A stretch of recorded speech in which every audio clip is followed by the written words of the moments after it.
Hi everyone and welcome to my channel. From this video, I will start teaching you the different kinds of verbs. In this particular video, we will discuss the difference between principal and auxiliary verbs. So if you are ready, let's get started.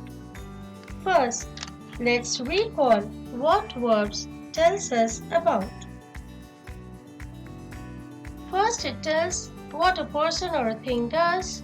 Second, what is done to a person or a thing. Third, the state in which a person or a thing is.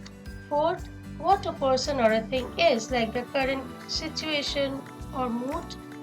And number 5, what a person or a thing has. Now let's find out what kinds of verbs they are. First, let's discuss the principal or the main verbs. Let's take the example. The dogs of our locality chased the stranger. Here, chased is the main verb because it is showing us the action done by the subject, that is the dogs. Similarly, other examples are I write travelogues. My brother plays guitar. I love to eat chocolates. Here all these three verbs like write, plays and eat are the main verbs because they are showing the action done by the subject. Now the point is, why are they called the main verbs? Because now let's take the same example. The dogs of a locality chased the stranger. In this sentence, we can see that the main verb is referring to the most important verb in the sentence. To justify this, let's see the second example. She is sleeping peacefully. Here, we can see that we have two verbs. One is and another is sleeping. We have seen in the previous slide that is also a verb, right? However, sleeping is the main verb because it is typically showing the action or the state of being of the subject. So, now we can say that the main verbs can stand alone, like in the first sentence. And we can also say that it can be used along with a helping or an auxiliary verb, like in the second one. Now, what about the helping and the auxiliary verbs? Let's discuss. Auxiliary verbs are also known as helping verbs. But why? Because they help the main verb of a sentence in a variety of ways. Like, they can express the tense of a sentence, they express the mood of a sentence, they express the voice, they form questions, and they're also helping adding emphasis in a sentence. In short, helping or auxiliary verbs help the main verb to be more precise and expressive. Here are some examples of helping verbs in action. Number 1. The cat is sleeping. Here the helping verb is showing the current time, the present tense. Number 2. I will go to the store. Here the word will is showing the attitude of the speaker towards the verb go, and it is also denoting the tense, which is future. Voice. The ball was thrown by the boy. Question. Do you like to eat pizza? Emphasis. I did see the ghost. Here the word did is emphasizing the fact that the speaker has seen a ghost. Now, there are 12 auxiliaries in English. Be, have, do, may, will, shall, must, ought to, need, dare, and used to. Now let's see what are the different kinds of auxiliaries. There are three different kinds of auxiliary verbs. The first one is primary auxiliary. Be, have, and do. They are used to form the questions, negatives, and present and past continuous tenses. All of them have different forms like the forms of BR, is, are, am, was, were, the forms of have, are, has, and had, the forms of do, are, does, and did. Primary auxiliaries can be used as helping verb as well as main verbs. Like in the sentence, she is clever. Here, there is no other verb in the sentence, so is acting as the main verb. However, in the sentence, he is playing football, the main verb is playing while is the helping verb. The next type of auxiliary verb is the modal auxiliary. The words like can or could, may or might, will and would, shall and should, must, ought to comes under modal auxiliaries. Now, what is a modal auxiliary? The modal auxiliary expresses modality, which is the speaker's attitude towards the action of the verb, like seeking or granting permission, prohibition, obligation, suggestion, etc.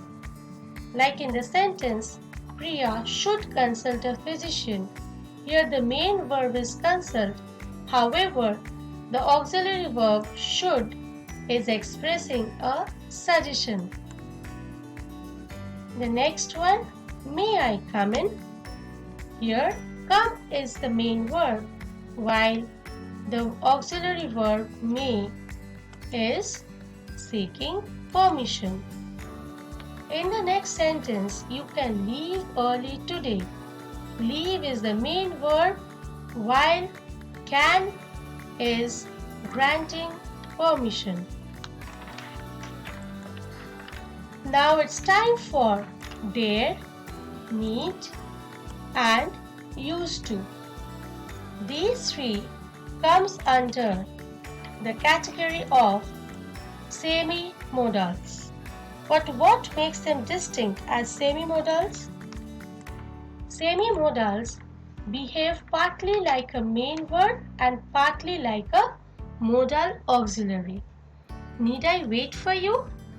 Here, in the sentence, wait is the main verb, while need is acting as the modal auxiliary. But in the next sentence, I don't need your help. Here, need is acting as the main verb. So, need is a semi-modal verb. Now that's all about the different kinds of auxiliary verb. So let's quickly recall the difference between the principal and auxiliary verbs. The principal verbs are the main verbs in the sentence, while the auxiliary verbs are helping verbs that are used to modify the meaning of the principal verb. The principal verb expresses the action or the state of being of the subject, while the auxiliary verbs are used to form questions, negatives, and modals. Principal verbs can stand alone, but auxiliary verbs cannot stand alone. Principal verbs must match the tense and the mood of the sentence.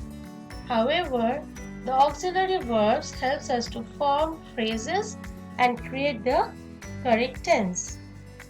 Alright. See some examples. The cat ate the mouse. Here, ate is the past form of the verb eat, and it is the main verb here. Now see the different sentences of auxiliary verbs. The cat has eaten the mouse. So here it is a form of have. The cat does eat mice.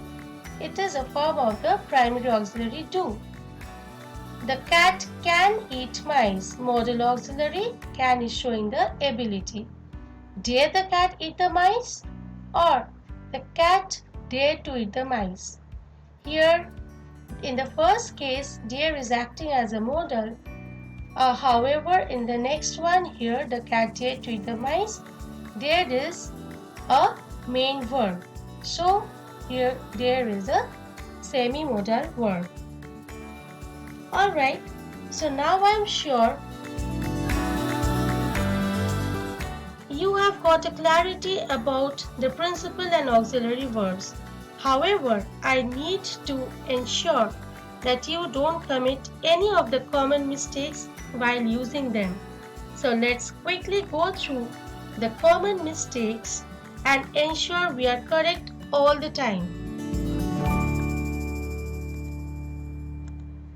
The first common mistake is the usage of incorrect verb tense, like I has a dog instead of I have a dog. I has a dog is wrong. So using the wrong tense when forming tenses with helping verbs is one of the biggest common mistake. The next mistake is misusing auxiliary verb. Now, this is a very common example. We use it now and then. Using can instead of may.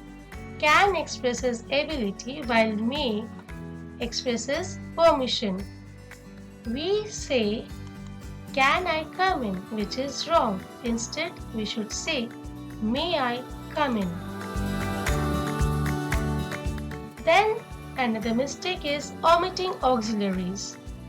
Some speakers casually omit auxiliaries when forming questions or negatives, resulting in sentences like you go instead of you may go.